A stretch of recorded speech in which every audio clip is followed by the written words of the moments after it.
કે કંઈક સાથ સહકાર આપતા રહેજો. આવા આવા નાના જે ઉગતા કલાકારો છે ને, અને ટેકો નો આપો કાંઈ નહીં, પણ નડતા નહીં તોય મેળ પડી જાય છે.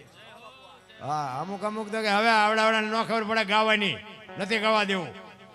અમુક અમુક પગથિયા નથી ચડવા દેતા. હા, આમાં અમે બધી ડે વાતો કરી, પણ આ અમારો ચેવો હાંપ હોય ને અમને ખબર હોય.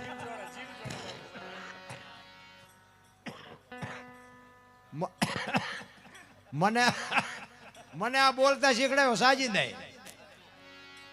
હા, આ તો મારા સાજિંદા છે. અને હવે તો બધા મને કહે છે કે બાપુ અમને લઈ જજો, અમને લઈ જજો. હું પછી મનમાં મોઢે ન કહું, પણ હું એમ કહું તું મને જે નડ્યો છું ને મને ખબર, પણ તોય મોકો મળે તો લઈ જઈશ તું તારે. કારણ કે એના જેવા આપણે ન થાય બાપુ. એ જે મને નડ્યા છે ને એમને પાછું હું લઈ ગયો છું. હા, તો પછી એના મને આપણે ફેર શું નહીં. એને બાપુ નક્કી થવું જોઈએ કે આને જ આપણે નડ્યા હતા ને એ જ અત્યારે આપણો ગુરુ થયો. એમ બહુ અઘરી વાત છે ને સાજી. આ મેળમાં હજી મને ખબર નથી પડતી, તમને જે લાગતું હોય. આવડા એમ કે ને કે થઈ ગયો એટલે આપણે એમ થાય હાલો થાય વ્યાતા. અને એવો બાપુ આ મેળમાં એવું આડું ટેડું કરે ને તમે ગઈ ન હકો. અને કદાચ મહેનત કરીને ગાવ ને તો એકાદું ભજન ગાવ ને તો તમારું ગળું તૂટી જાય. પછી ખબર પડવા માંડી કે આવડા નડે છે સાજીદા. પછી કીધું આપણે બોલવાનું ચાલુ કરો, ભલે બધા બેઠા, આપણે કાંઈ કામ જ નથી. કહેવાનો મારો મિનિંગ કે કોઈને સપોર્ટ ન કરી શકો તો કઈ નહીં, પણ કોઈને કમસે કમ નડો નહીં. ભાઈ, એક સુરદાસ હતો ને, સુરદાસ હાથમાં દીવો લઈને હાલો જતો હતો, બે આંખે સુરદાસ હતો, અને દીવો લઈને જતો હતો ને કોક ડાયો માણા હામો મળ્યો. એ કહેલા તું તો સુરદાસ નથી? તો કે હા. તને દેખાય છે કે ના? કે દેખાતું નથી તો દીવો લઈને હું રખડા છી. કે એ કે આ ભાડે મારી ન ભટકાય તેમાં દીવો રાખ્યો છે, મને પસાડે છે. મને નથી દેખાતું, પણ આ દેખાય એ મારી યાર ભટકાઈને પાડે છે. દીવો હોય તો મારી યાર ભટકાય તો નહીં.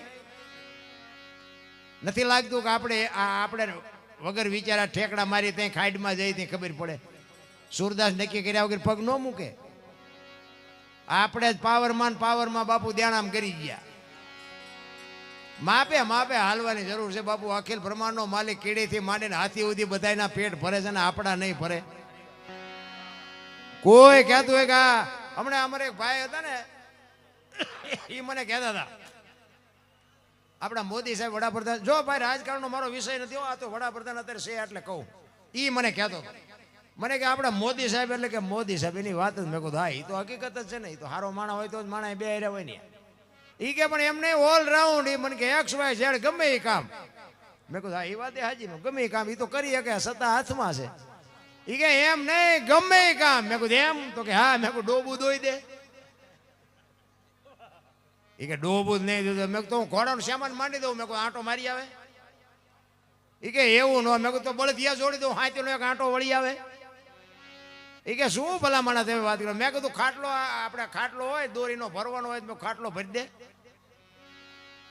એવા તો મેં એને કામ ગણાવ્યા. બાકી મારો બાપ મેં કહું અખિલ બ્રહ્માંડનો માલિક છે ને, ઓલરાઉન્ડ તો ઉપર બેઠો ઈ છે, બાકી કોઈ ઓલરાઉન્ડ નથી. રામ હા, ઈ રાજ કરવા માટે આવ્યા છે. રાજ કરે. ડ્રાઈવર હોય ગાડી હાંકે, ભજન વાળા ભજન ગાય, ઢોરા સારવા વાળા ઢોરા સારે, ડોક્ટર હોય ડોક્ટર નું કરે, વકીલ હોય વકીલ નું કરે. બધાને કામ આપી દેતા. બાકી બાપુ જેમ આ તમે લો કરો, લ્યો આ આવો છો.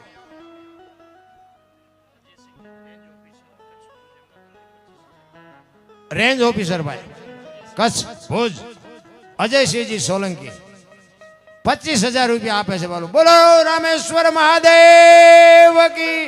ખૂબ ખૂબ આભાર, ખૂબ ખૂબ આભાર, ધન્યવાદ બાપુ. આમાં જે છે ને જે એ જ બાપુ લેખે છે. બાકી તો આડાવડા આપણે એક બજારમાં જાય ને બાપુ 2 રૂપિયા ખીચામાં ચારે વેચે ખબર નથી પડતી. આ ભગીરથ કાર્યમાં જેટલા બાપુ નખાય, જેટલા જોકે વાપરેલા છે, આ દેખાય છે. આ પૈસા વગર કાંઈ બને નહીં. ખરેખર ખૂબ તમે જબરજસ્ત કામ કર્યું છે. પણ કહેવાનો મારો મિનિંગ કે તમને મને આ સમય મળ્યો છે ને, આજે આખા ગામની એકતા છે ને આવડા. અને એમાં મને તેમ થાય કે દરબારો એટલા બધા ભેગા થયા છે, મોટી વાત કહેવાય ને. કે સિંહ બકરા સાજા ભેગા રે, બાકી સિંહ ભેગા રે, પણ ઈ એક જોયા જેવું છે. હા, અને સિંહમાં બટાસટી બોલી હોય તો બાપુ ન ખાય કોણ પડાવે? બકરા નો પાછા હોય નોખા પડે. એટલે ખરેખર ધન્યવાદ છે. અને બાપુ એવી ને એવી એકતા રાખજો, કારણ કે બધા બુદ્ધિશાળી ન હોય, બધા હોશિયાર ન હોય, બધા રૂપાળા ન હોય, બધા આવડતવાળા ન હોય. એ બધાને નિભાવી લેવા એ આપણી ફરજમાં આવે રામ. એટલા માટે એક સવારામ બાપાની ગુરુની વાણી કરવી છે મારે. એટલે સવારામ બાપા કહે છે, શું કહે છે?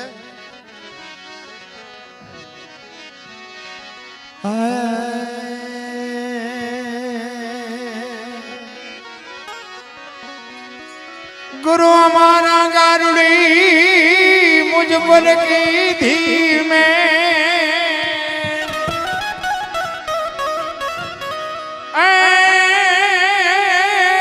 मोरा बतावा मन मुतना आ तो उतरी गया सब रे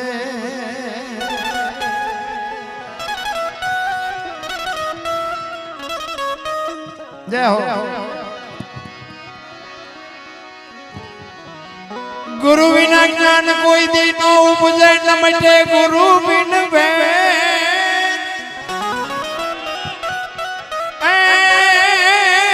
गुरु बिन संशय कोई दी ना मटे પછી ભલે વાંચો ચારે. સવારામ બાબા એના ગુરુ મહારાજની વાત કરે છે કે મારા સદગુરુ મને ન મળ્યા હોત તો મારી શું દશા. અને જેટલા જેટલા મહાપુરુષો થયા ને એ સદગુરુના ચરણે જ બોલ્યા છે. સદગુરુના ચરણે જેઠીરામ બોલ્યા, સદગુરુના ચરણે દાસી જીવણ બોલ્યા, મીરાબાઈ બોલ્યા, બાપુ સદગુરુના ચરણે જ કીધું છે. એટલે સવારામ બાપા કહે છે ફુલગરજી બાપુ મને ન મળ્યા હોત તો મારી શું દશા થાત. એટલે એના ગુરુ મહારાજની વાત કરે છે. જુગતી કરીને જોવા હાલી મારા સદગુરુએ બતાવી મને અમરનગર માયા તમ દેખ્યા હું તો ભૂલી ગઈ તી દેહનો. જો બાપુ આ શબ્દો સંતોના છે ને બાપુ, 1 લાખ કરોડ રૂપિયાના છે. તમને નો ધ્યાન હોય તો ધ્યાન રાખજો. અમરનગરમાં આત્મ દેખ્યા ને ભૂલી ગઈ દેહનું ભાન. અમરનગર ક્યાં આવ્યું બાપુ? અટપટી વાતું છે આ, એ ઝટપટ નથી સમજાય એવું.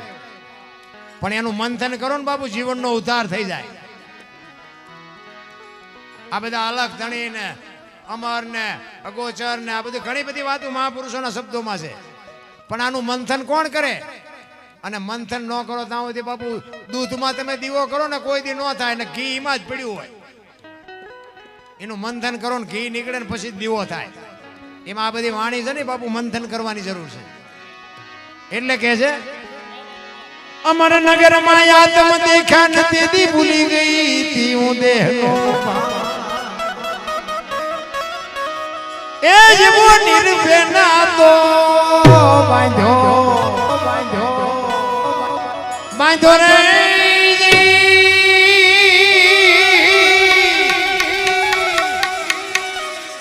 એ પદમાં મારું મનડું રેઠ રે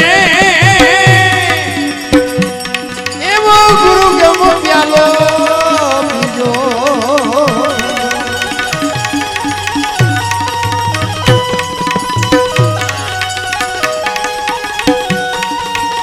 જય હો.